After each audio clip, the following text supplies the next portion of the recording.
welcome back to LTN Pulse, a podcast where we have conversations with members of Love Thy Nerd staff, missionaries, and high-level volunteers to dig into what they're reading, watching, and experiencing in nerd culture. LTN Pulse is a part of the Love Thy Nerd podcast network, and I'm your host, Michael. We're not joined by Luke this week. It's just going to be me, but I'm Michael. I'm a podcast producer and a Twitch streamer, and now that we are on the other side of spooky season, November has come. Y'all let us know in the comments. Do you start celebrating Christmas now or do you wait till after Thanksgiving?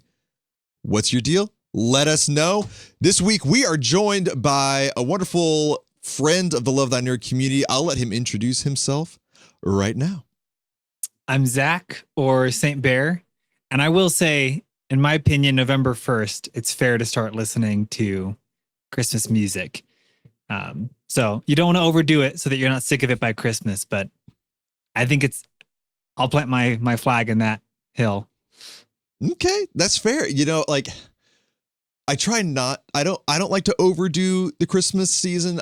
I've been burned out on the busyness of Christmas before, and I'm trying to kind of ease myself back into it. I know my wife is like midnight of Halloween. As soon as the calendar turns over November 1st, she's like, it's Christmas time. Hallmark movies on, Christmas music. Let's go. And the Love Thy Nerd LTN radio. I think there's a special Christmas radio station that is playing now. They got fully funded for this year. So it's its own dedicated thing. You can probably find that at lovethynerd.com, and I'm sure it's being talked about somewhere there. But yeah, as we get going, Zach, tell us a little bit about yourself and what your connection and involvement is to Love Thy Nerd. Yeah, I would say I'm essentially in like a special projects role. So I've written at least one article at some point and have helped with doing other miscellaneous things. But the primary role that I get to fill is leading the planning efforts for the Nerd Culture Ministry Summit, or NCMS. So this will be the second year of that as such, or the third year if we count the Megazord Summit that we did 3 years ago. And yeah, that's something that we started doing, and we'll talk more about it later. But I get to be really the thrust of the day-to-day planning efforts alongside Sam, Ice Puddle, and Bubba and Mark from Lux Digital Church. Nice. You mentioned this was kind of originally called Megazord. I can see why there were issues with that, but I think I remember seeing somewhere that Pastor Susie doesn't he have, like, aren't there shirts from Megazord? Yeah, in fact, I don't have a good way to show it, but my desk mat that I still use is from Megazord. So that first year, it was just a different thing. It was we just kind of handpicked a collection of people that had been doing some version of nerd ministry for a while. Lux and LTN partnered, and we flew in something like 20 people into Ohio, and we spent a few days just trying to build relationships and called it Megazord. And so, yeah, you still see, if you don't see shirts, the other thing that a few people still have, where we actually did an activity where we gave everyone like toys that were parts of a Megazord that actually could assemble into a complete Megazord. And so it was like a quick little team building activity to help kind of set the tables. And so some people still have their piece of that Megazord that they keep somewhere in the background on stream as a reminder that they're part of a larger body and have people in their corner that they can rely on. So yeah. That's awesome. That's cool. But yep, I can see why it would be problematic moving forward in terms of copyright issues, et cetera, et cetera. But how did you get initially connected to Love Thy Nerd? Yeah. So, I mean, like a lot of people during COVID, started to learn about all the different kind of nerd related ministries and became aware of people using Twitch as a medium to do ministry. And then at some point, I forget exactly when, I became aware of Susie, I think first actually, and then God Squad and all these different things. Eventually met Mark from Lux Digital Church and actually pitched to him the idea that I had for Megazord of, hey, what if all these people are doing different ministries, but as is common with entrepreneurs and people who are starting something new, you get so busy doing your thing. A lot of people didn't have a chance to connect with one another. And so I just had this idea in this heart. What if we could get people together and find ways to collaborate and synergize and equip and encourage and all of that stuff? So I just met him one Wednesday after Lux finished their service. He was in. He liked the idea. We had just gotten started, and pretty early in that planning process, Mark said, hey, we really should be doing this in partnership with Love Thy Nerd. They're one of the few other organizations that I see out there that I think really understands and kind of has their legs under them. They're a formal 501c3. They have a structure, and they're doing something unique. We should be partnering with them to make this happen. So we got Bubba and Matt involved, and they've been involved ever since. So yeah, that was when I first learned that Love Thy Nerd even existed. And then I became more and more aware. And as we've continued putting on these events, I've just been able to stay really closely connected with the whole Love Thy Nerd team, and it's been great. That's cool. So we're going to get into a little more of NCMS Nerd Culture Ministry Summit later. But for now, what is kind of your current jam in the nerd world? What are you really digging in terms of anything you're reading, watching, playing, doing in nerd culture? Yeah, it's a good question. So watching, there's a couple of things. The things that are new, right? There's the stuff that I go back to all the time, all the old kind of comfort shows. And we can for sure talk about those because there's some good ones. But the stuff that's new, I just recently started watching League of Legends, the Worlds. It's just called Worlds, like the big world tournament, the World Cup. And just because some of my friends at Lux were doing watch parties, and so I started watching it with them. And mostly just for the community. But then as I kept watching it, now I've kind of gotten invested, and I'm watching like Team Liquid versus Team FlyQuest and the two big North America teams battling it out on the stage, and starting to actually notice, now I'm starting to care about this. So that's been fun to be kind of following that journey. I'm just not a sport person in general. So usually that's just not something I'm really into, but because it's kind of nerd sports, I've been able to get more invested into it. And so that's been a lot of fun. And then because of that, I started watching Arcane Legends on Netflix, and I'm 3 or 4 episodes into that now. And that's been really impressive. Just really good story and animation and all of that. It's been great. Nice. Yeah, there's a lot to unpack with like League of Legends as a whole. You said you're not really a sports person. I'm not really a sports guy either. I used to watch a lot of tennis. Love tennis, but is like League of Legends is this tournament like your kind of your first entree into the world of watching esports stuff? Yeah, I mean, I'm familiar with it. And doing NCMS, one of the things we always talk about to try and help people who don't know about nerd ministry as a whole, well, if we're trying to just set a precedent of this matters and you should care about it, and it's not just this weird hobby that guys in their basement have, we will talk about esports is a big deal. And so I'm aware of the statistics, and we'll talk about, in social media posts and things, we'll explain the sheer dollar value that goes into esports and the number of people that watch it. So I know all the stats, but I've never actually watched it myself until this year starting to watch Worlds. So I was familiar with it and like knew going into it kind of what to expect. And I've played like 1 or 2 matches of League. I've watched more than that. So I'm also just familiar with how the game works.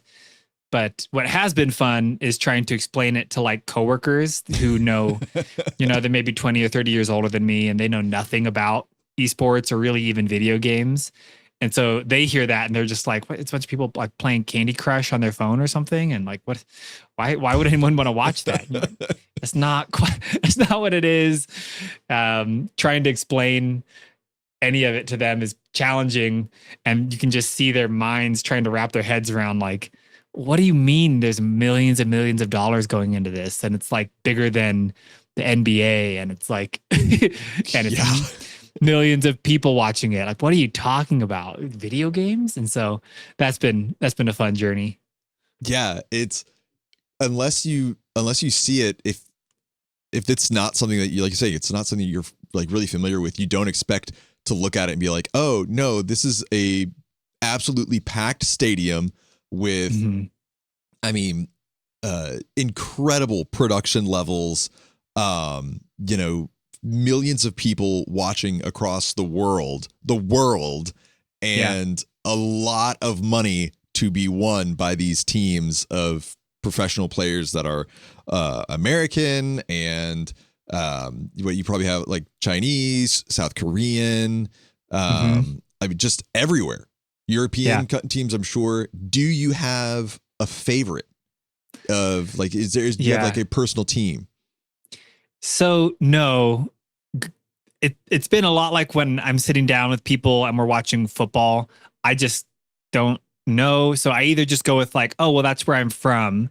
So I grew up in Southern California. I live in Denver now. So if there's I just, maybe if the Dodgers are playing, cool, I'll vote for the Dodgers because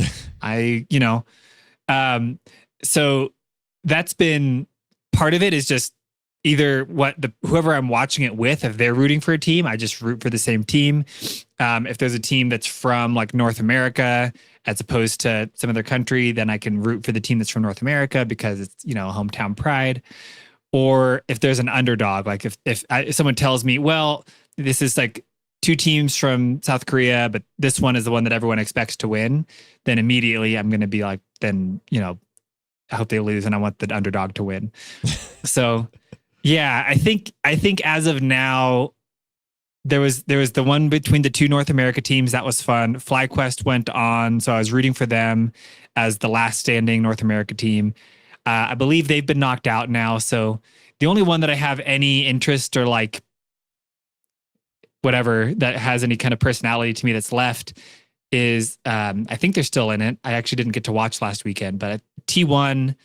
They have Faker. He's kind of a well-known personality, and they're interesting because they did not perform well leading up to this, but I guess historically he just always is able to flip this switch when he gets to Worlds. And even though he'll have performed, the whole team may have performed subpar up to that point, he just has this ability to kick it into this different gear and do amazingly on the world stage.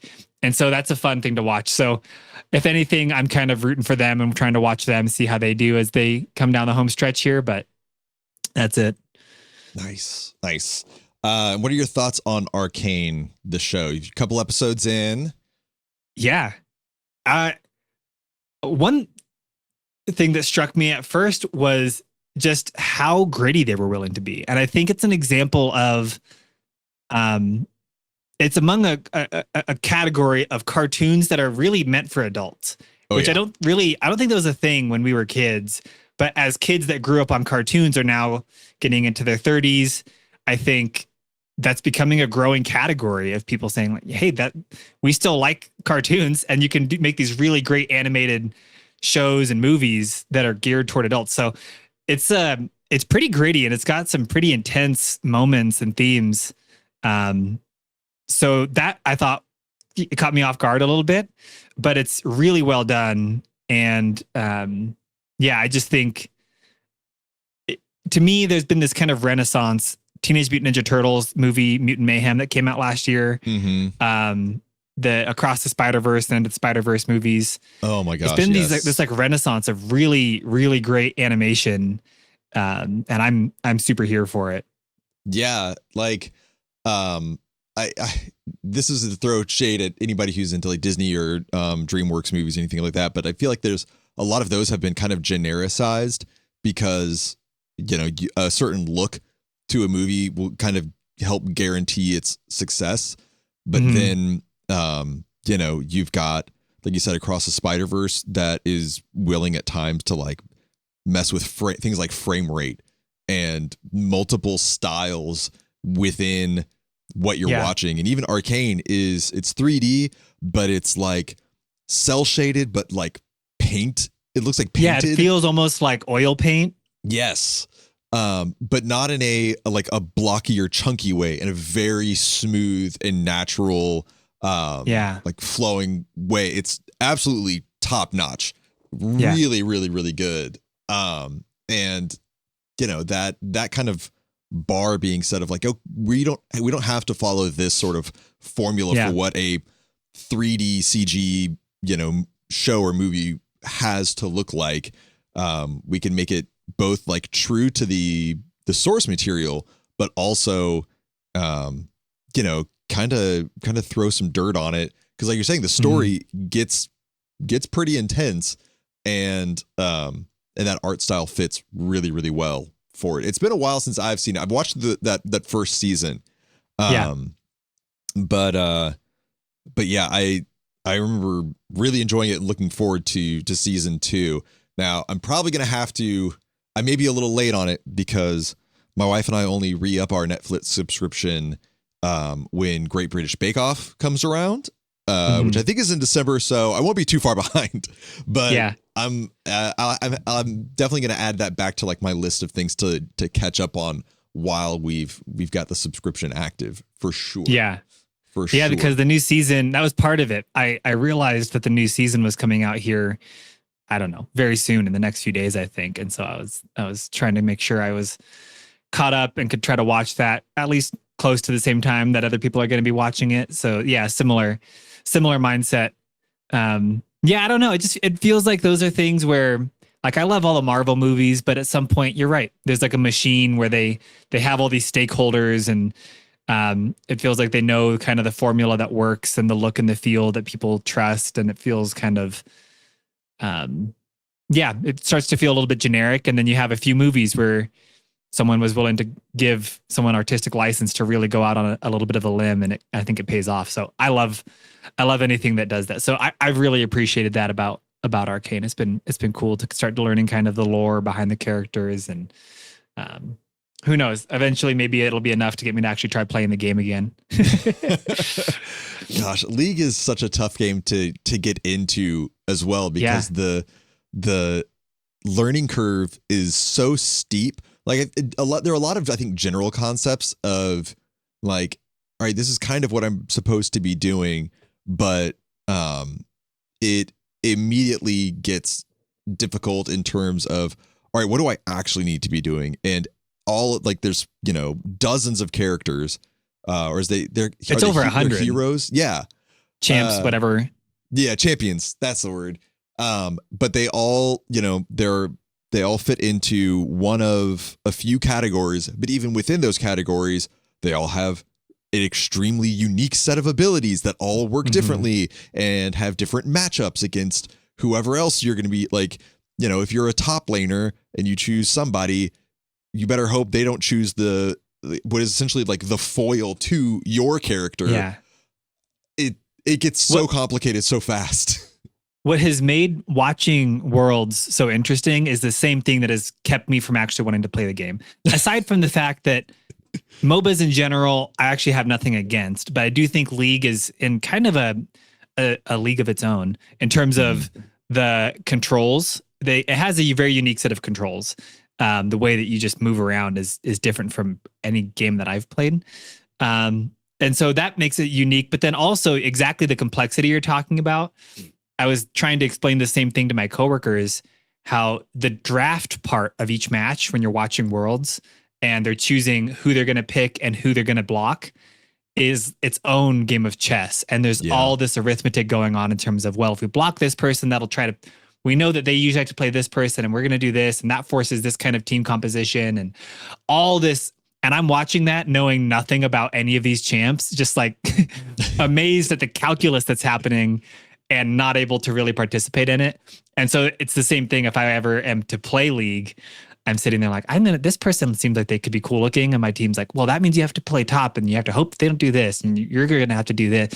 I just thought I could play the game. No, you can't little just did I play know. the game. Yeah. So I've been orbiting League without actually playing it, which is not uncommon for me.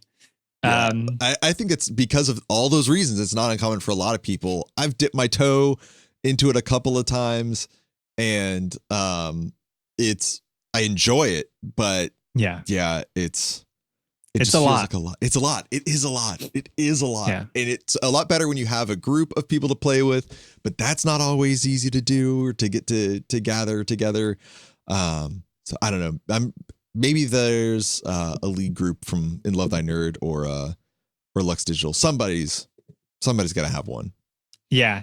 Lux does have one, but even with a group of people that are telling you, "Hey, we want to welcome beginners," it can feel intimidating. So, Yeah.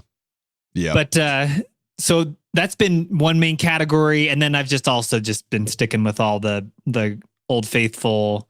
I've actually recently especially been digging into stuff that just is like the old kind of comfort food of TV shows. So like the New Girl, for me, that's New Girl, Brooklyn Nine-Nine, Parks and Rec, although I don't actually know where that's streaming right now. It's not anything I have a subscription to.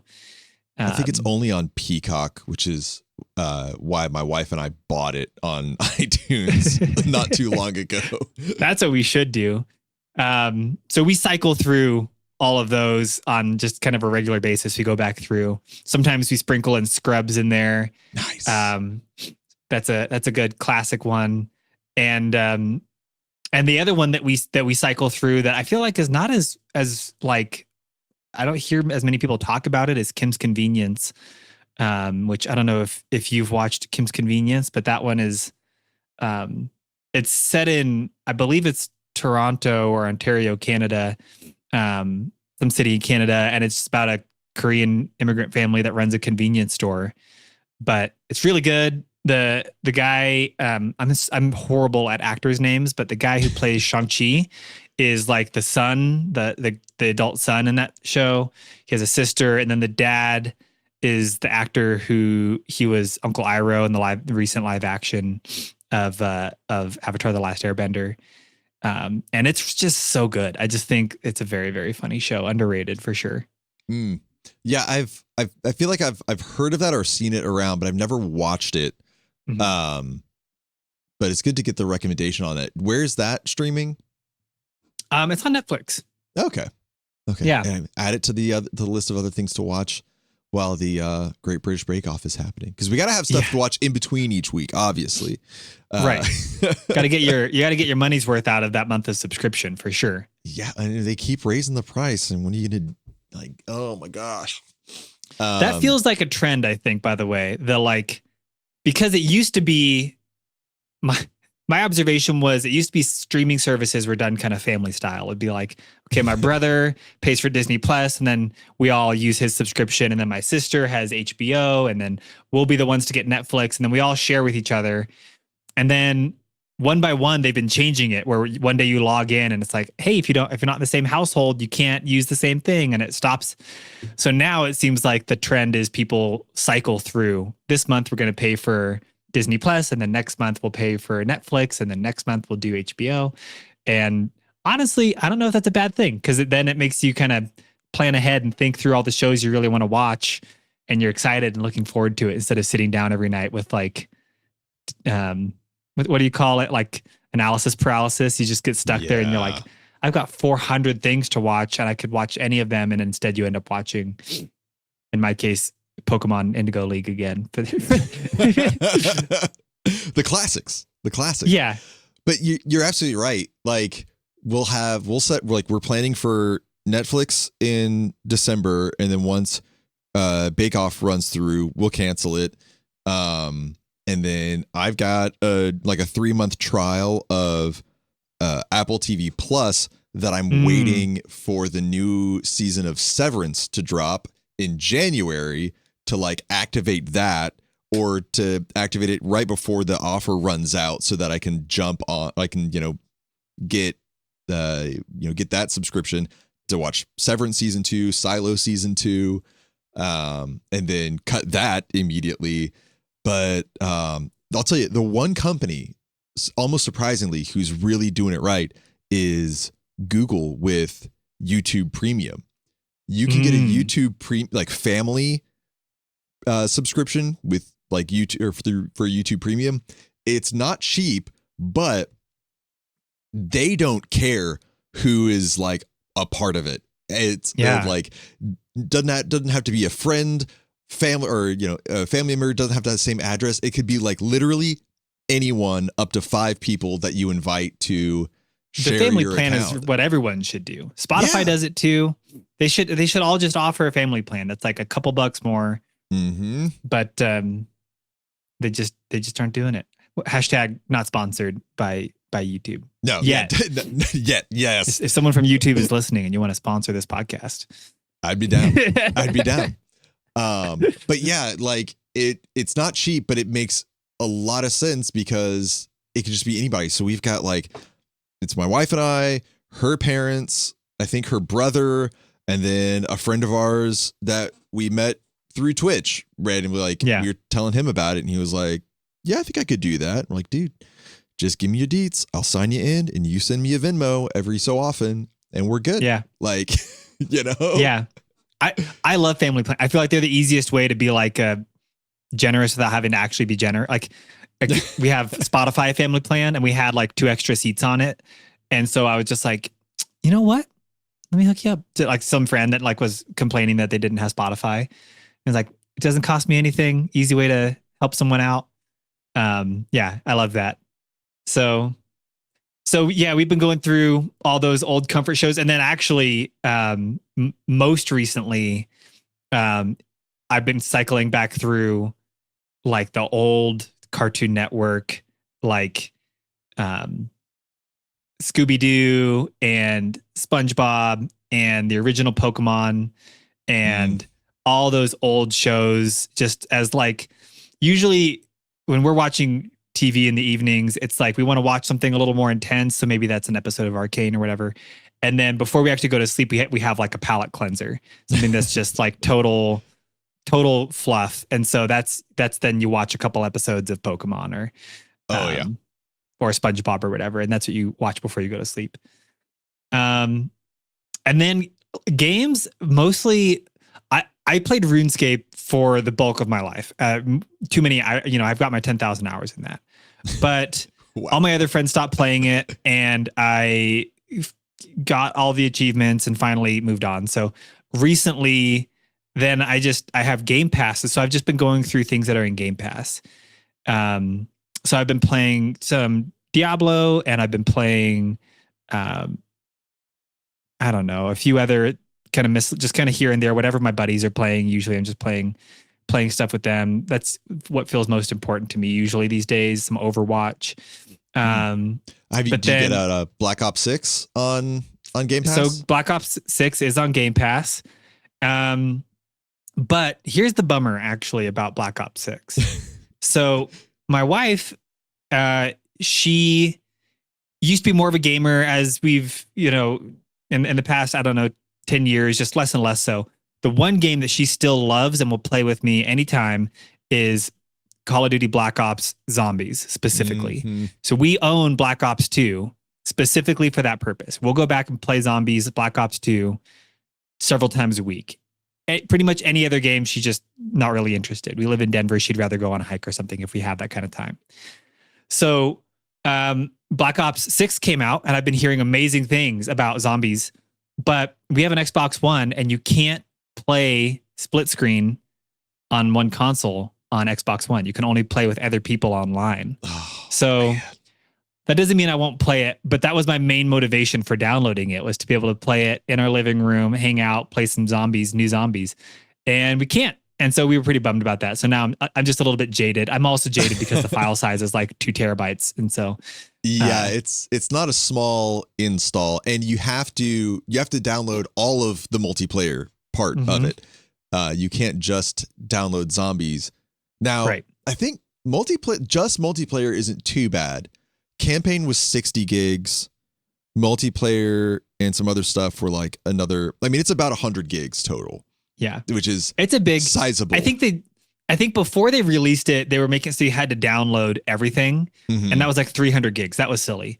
And I think since it came out, they've made it so that you can download just Black Ops 6. So I was that part of my jadedness of being annoyed at just the massive file size was subsided a little bit, but I was still like, the main reason I wanted to play this was to be able to play it together with my wife. Yeah. And now we can't.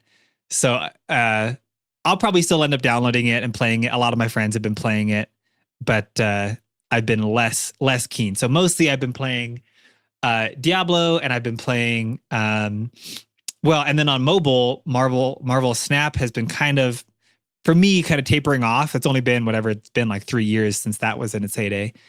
But there's a new Pokemon trading card game app, Pokemon TCG Pocket, that just came out within the last week or so. I just became aware of it a couple days ago, so I downloaded that, and that's been at least, I don't know, it's been a couple days, so who knows how long that'll last for me. But that's been a fun one to be able to keep an eye on and start messing around with and building a Pikachu deck and trying to figure all that out. Yeah, in the last episode, I think it was in the last episode, Matt, Warmbier, and Luke talked about kind of like the fade off of Marvel Snap recently. It's gotten to the point where it's almost like too much to like really keep up with. That's how I feel. Yeah. And so it's nice to know another card game has come around on mobile. I also just checked out the Pokemon TCG Pocket. Is that that's the full name? I'm sure we're going to figure out a shorter thing. Maybe people will just start calling it Pocket or something. Calling it the Pokemon TCG mobile app Pocket, whatever is a little bit of a mouthful. Pokemon TCGP. Yeah. Pokemon Pocket, which is also like Pocket Monsters Pocket. But yeah, I got it last night to check it out, and I'm loving it. I'll tell you, if you're listening or watching and you're interested in checking it out, go ahead and clear out 30 minutes minimum of time to dedicate to like, this is how it works. This is how the game operates. Cause it's going to absolutely flood you with packs to open and mechanics to explain. And it's great because you're getting tons of cards, and that's a lot of fun. But like it's just like an endless flood of stuff. There's almost no pause. They did a good job with the tutorial, but I definitely felt like they were like, okay, we're gonna show you how to do this. Got it? Okay, now open a pack. Wasn't that fun? Okay, now let's show you the next thing. Now open another pack. Wasn't that fun? I'm like, yeah, okay, I'm ready to play the game now. They're like, great, ready? Now, one more thing. Let us show you how to do this. My goodness. Like an hour later, I was like, okay, can I start battling now? And they're like, actually, you need to open a few more packs so you can make a deck and whatever. I'm like, well, can I open those packs now? And they're like, tomorrow. Yeah. No, you'd run out of stamina, so now you have to wait. And it's like, oh my gosh. But once I finally got through that you're describing, and I kind of got the ball rolling, and it's like, okay, I've got a deck, which I actually had to call a buddy who like is really into Pokemon TCG. And he was like, let me help you just build an initial deck and understand the basics. I got a deck going. I opened like a bunch of packs. I haven't put any money into it. But once that was done, then I was able to start doing battles against bots and people. And it started to actually be pretty fun. So, and now I'm like, okay, I'm looking for specific cards. I know what cards I'm looking for and why and how they'll fit into the deck that I'm doing and the other decks I might want to build in the future. And that starts to be pretty fun.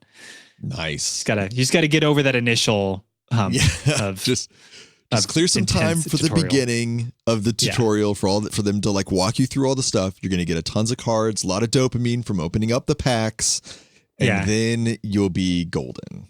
Your coworkers will understand when they look in your Outlook calendar and there's like a 45-minute block for just put like personal or whatever. Something vague so no one questions it. Yes, the personal pocket poke block. Yeah, exactly.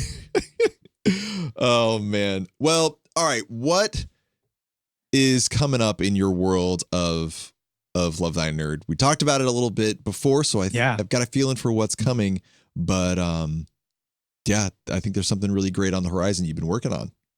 Yeah, Gen Con. No, just go a completely different direction with it. I'm writing an article. That's what I wanted to talk about. Yeah. No.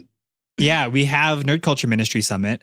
It's November 12th through the 14th. So that's like terrifyingly only a week from now. And I say that It's not actually terrifying. I really feel like we've got all our ducks in a row, and as much as you can, right? It always feels like there's some little loose ends to tie up and details to work out. But I feel really good about it. It's coming up here in just over a week, and so we'll be having our team flying out on that Monday and getting down there to get everything actually set up, and we're really excited for it. It's going to be a lot of fun. Nice. What would you say is the elevator pitch for NCMS Nerd Culture Ministry Summit? If people, I think it's a great question. Yeah. So, it's especially a good question this year because, like this year there was also Reach Conference, which was awesome, and it was a big success out in Orlando. And so I think there were some people who hadn't heard of either one before, and they weren't really totally clear what's the difference and why are both of these things happening. Nerd Culture Ministry Summit was really born out of this heart for how can we get all of these people who are either already doing some version of nerd ministry. In some sense, there's maybe three categories. There's people already doing nerd ministry, and they were really the original impetus for saying, how can we bring these people together and find opportunities to collaborate and equip them, encourage, equip, and empower to do even more through collaboration, through just more knowledge, through more expertise. So a lot of the workshops are just practical things like, how can we help you think about finances and marketing and branding and hermeneutics, all of that stuff, just do what you're already doing even better. There's a category of people who I think are either nerds and had never thought about this or have thought about it and they're trying to do it, but they're just struggling. And for them, a lot of this is really a tribe finding experience. People who have maybe felt called to some form of ministry and they're realizing that there's this whole world of other people that they can lock arms with and do ministry with, and a type of ministry that feels very validating to them because they're trying to figure out. I think last year at NCMS, Bubba mentioned, he was like, if I went and I tried to build a home for someone, that wouldn't be loving. The one time I've done a home project, my door fell off the hinges. Like, you don't need me building anyone's home, but what I can do is build really meaningful relationships with people around tabletop games. So I think you have that as a second category of people that get a lot of value out of what NCMS is. And a third category of people who don't know the first thing about nerddom. They would not consider themselves a nerd. They're, the local pastor who has heard about this and they're curious. And the concept of esports couldn't be more foreign to them, but they want to know, they want to learn. So for the first two groups, we say we're here to encourage, equip, and empower the next generation of nerd culture missionaries. So people come, they find their tribe, they get equipped, they get encouraged, they get empowered. The second category, kind of the catchphrase would be that for you, we want to offer you the opportunity to learn, partner, or engage in nerd culture ministry. So maybe all you do is come and learn about it, and now you're just that much more equipped when someone comes and they're talking to you about nerd stuff and you're not completely out of your depth. But maybe you actually want to partner. Maybe you come to this and you realize this is awesome, but it's not something you're well equipped to do. So you want to partner with Love Thy Nerd, or you want to partner with God Squad or one of these ministries that's already doing stuff. Or you decide we need to engage in this. I'm a pastor. I know I've got a nerd in my church who could do an awesome nerd ministry. So we're going to start engaging in some version of nerd ministry ourselves. But that's the heart behind it. There's for sure an element of, we just hang out and play games and people come because it's a chance to meet their favorite streamer. And that's great. And we love that. But it's fairly distinct from, not intended to be a TwitchCon for Christians or just, something that's really fun and a big party. The main heart behind it is we want to give you practical tools and knowledge and opportunities and networking chances and whatever that looks like to be able to just put jet fuel in this field of ministry and reach that many more people. Yeah, there's a real heart of missions behind it, like, which I'm trying to think of other words for this, but like it's not just a chance to get to hang out with people. That's definitely a part, because we shouldn't discount the fellowship aspect of it for sure. But there is a very strong mission that is the foundation of it, and that is to, like you said, empower, encourage, and there's another E, equip. people to Yeah. do nerd ministry or ministry in the Mhm. nerd sphere, whatever that is. Yeah. Which is really cool. And I feel like having that there, almost like, I feel like there's almost a momentum that builds, Mhm. to like, oh yeah, there's purpose, there's drive here. Like, let's go, let's get doing stuff. Yeah. Who are some of like the keynote speakers or the sort of the workshops? What are some of the big, I guess, big presentations that are going to be happening this Yeah. year? Yeah. Well, a couple of the things that make this year unique, every year it's just kind of evolved in some form or fashion. So this year, one of the things that we're really excited about is just the location. It kind of is something we almost fell into it. If I'm being honest, originally we were going to be somewhere else, and then we had to pivot, and so we were looking at options. And so we're going to be at Glen Erie Castle this year, which is in Colorado Springs, and it's a legit castle. And I remember I originally reached out to them thinking this is Hail Mary. They were one of like 3 different places I was reaching out to, and I was like, I'll call them just to see, but there's no chance that we're going to be able to afford doing this at a castle. And lo and behold, I learned that actually the castle is run by a Christian organization called the Navigators, and they're really great. And they were actually way more affordable than many of the other options. And it's just all the pieces fell just in just the right places. And so that's really exciting that we get to host a conference and a summit for nerds in a legit castle. So that's going to be a lot of fun. I just know we're going to have like some nights where we are hosting D&D one shots, and like what better place to get to actually play D&D.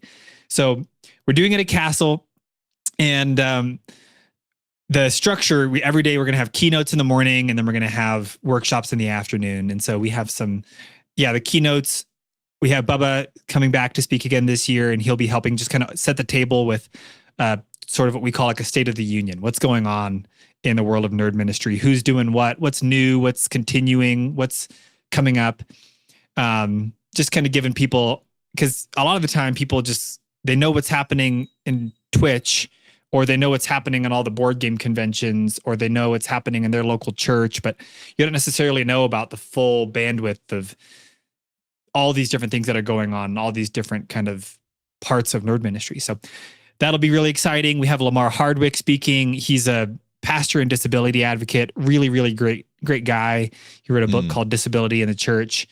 And so he'll be doing a keynote about just setting tables where through the lens of disability, but really thinking about anyone who's ever felt like they came to a church and the table was set, but it wasn't for them. They're not really welcome at that table. And so that's true for people with disability, which in nerd ministry, we find there's a lot of people, higher than average percentage of people that have just whatever it is, some version of neurodivergency or physical disability. But also just a lot of nerds, they showed up to church and they were more into video games and sports, or they were into D&D, and their church told them that was evil. And so there's a lot of nerds who just felt like the table wasn't set for them. Yeah. So I'm really excited for that. That hits on a couple of really sort of like, sort of areas of like just church ministries that are so vastly underserved. Like the ministry for people with disabilities in churches is like, if you start really looking into that, it's like abysmal across the country and the world. It's rough. It's really rough. And then you said you combine that with the fact that a lot of these people are also probably into nerd stuff more than they are into sports or whatever. That, I think that goes beyond just what probably people would typically associate. Well, that's mostly like with the kids and the teens, your youth ministry. But like, even from personal experience, like, I don't have a lot of drive to get into a men's ministry because I don't really want to go to a college football Saturday at, or for a small group hangout. Like, that's not really my jam. I'd rather meet up to watch League of Legends Worlds, something along those lines. And that's also not really happening even in adult ministries for men or women. So that's really, really awesome to be touching on kind of like both of those in one. Yeah, it's one of the ones that I'm really excited for it because there's stuff that we're going to be talking about that's really practical, and that's important too. Stuff that's about, how can you market yourself? So if you're trying to grow on Twitch and have a real impact, how can you actually do that? Like what are the practical things you can do to increase your reach so that can go from talking to one person, which matters, but then you can start talking to 10 or 20 and just have that much more impact. Those things matter. We're going to have conversations about some practical finance stuff. We have John Wiest from Exponential Ventures, which is really exciting. They're like a Christian Shark Tank almost.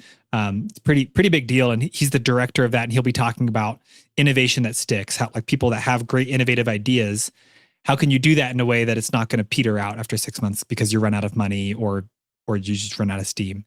Those are all really exciting, and I'm excited for them. But this talk from Lamar, I think it's going to be a little bit of a sleeper because I don't know that many people know who he is or what to expect from a talk about disability.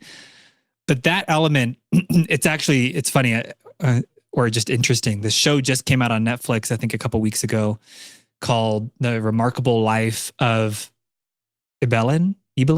I haven't watched it yet, so I don't know how to pronounce his name. Ibelin. But it's about a guy who had a terminal illness, died at a relatively young age, I think in his 20s, and had to live most of his life through World of Warcraft. I heard about this. Yeah. I've heard about it. I haven't candidly felt like I have the strength to watch it because I just know it's going to be heart-wrenching. And honestly, it hits close to home because within Love Thy Nerd, within many of these nerd culture communities, people can watch that and can think of probably multiple very similar stories of people that we know by name who they really struggled because of physical illnesses or mental illnesses, or just whatever neurodivergency, whatever it is, because of some version of a disability that they had, really struggled to attend a local church or get involved in their local community. And so much of their life was lived out through Discord and Twitch and online communities and the games that they played, and then ultimately ended up passing away at a young age. And the power that these communities have to be able to give those people a place to still have had huge impact and change the lives of other people and have meaningful lives of their own is hard to understate. So it's just really exciting to be able to think about, hey, church leaders and people doing some version of nerd ministry, let us just help you think a little bit differently, or just maybe refresh that mindset or challenge that mindset of how can you really set tables that invite people from all different walks of life and all different backgrounds where they can really have meaningful input and feel like they're part of the community. And then Thursday, maybe I'm skipping. Oh, so I mentioned John Wiest is on Wednesday. We have York Moore on Thursday. He's a philosopher, a Christian philosopher, and he runs Coalition of Christian Outreach, which is a college ministry. If you've never heard of him, he's worth looking up. He I think is also going to be maybe surprise some people if they haven't heard of him. He's just a really great speaker.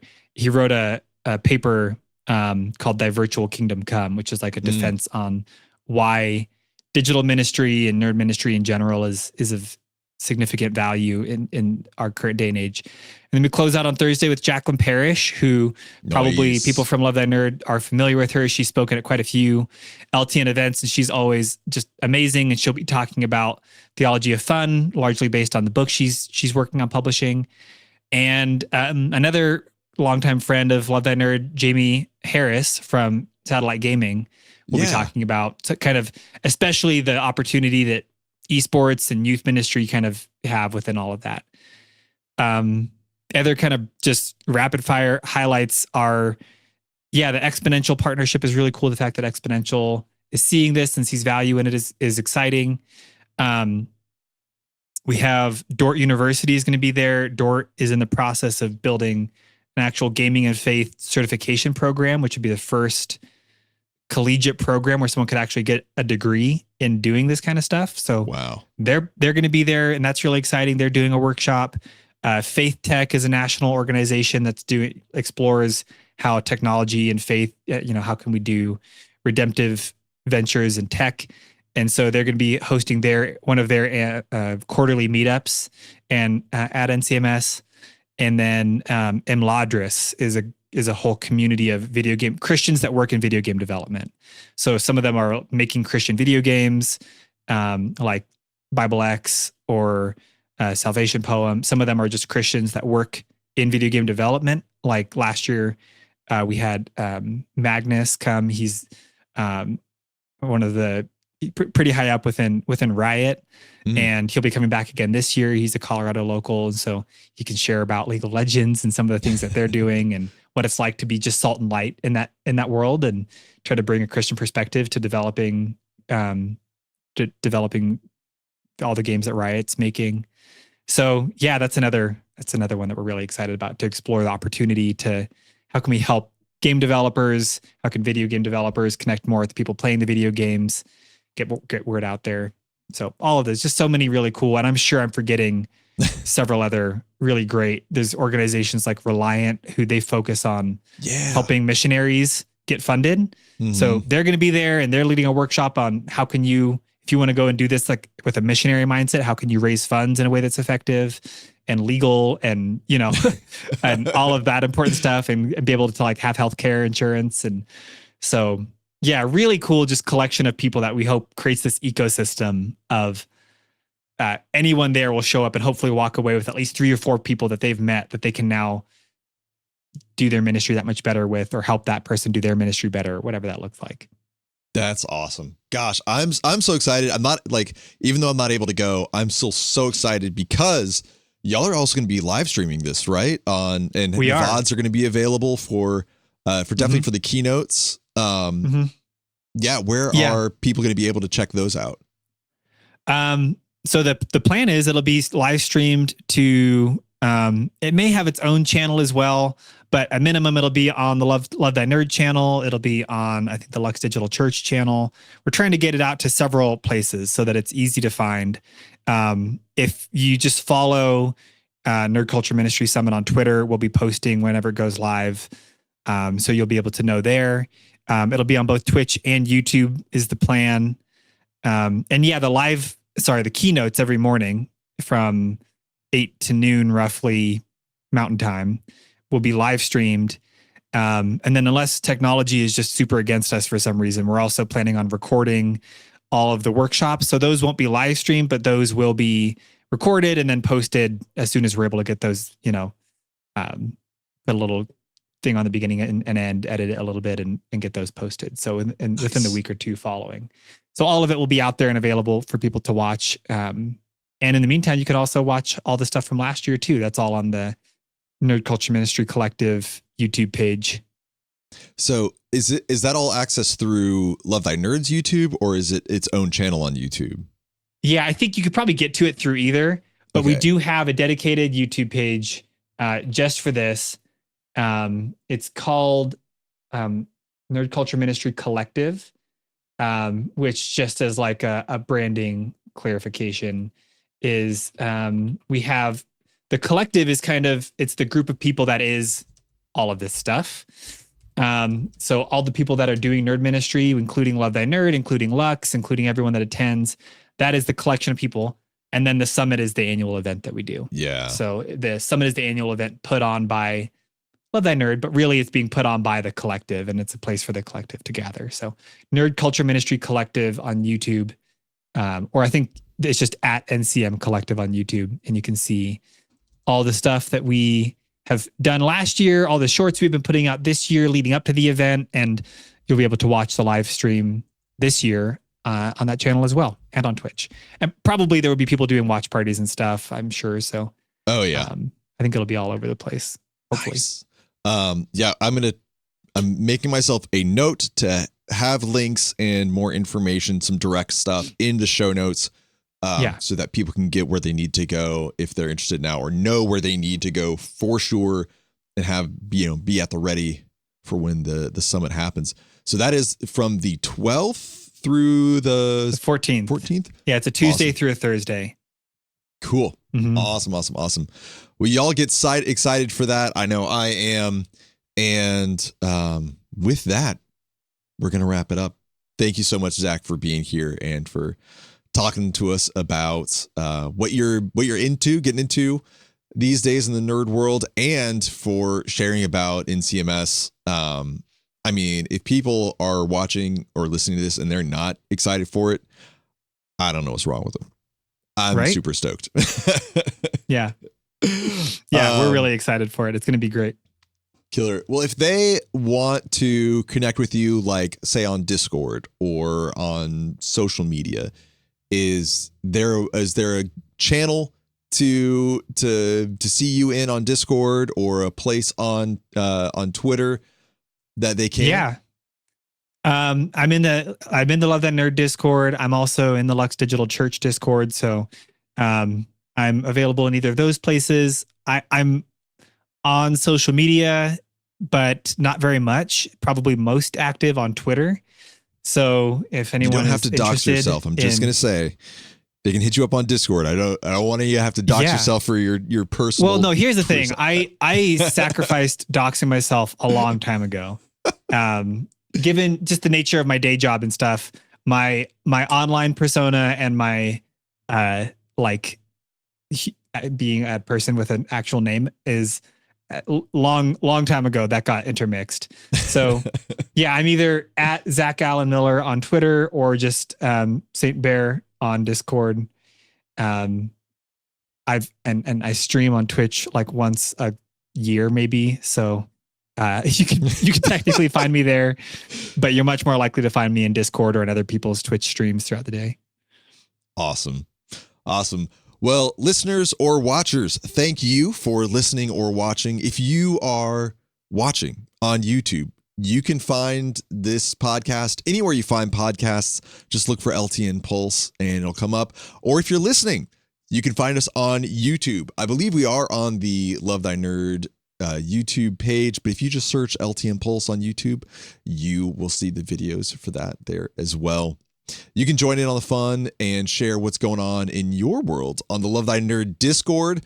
If you want to find out where that is, head to lovethynerd.com/Discord, and that'll get you set up there. Or if you're more inclined to hang out on Facebook, Love Thy Nerd also has a Facebook community that you can either find by just searching for Love Thy Nerd on Facebook or back on the website, lovethynerd.com/Facebook.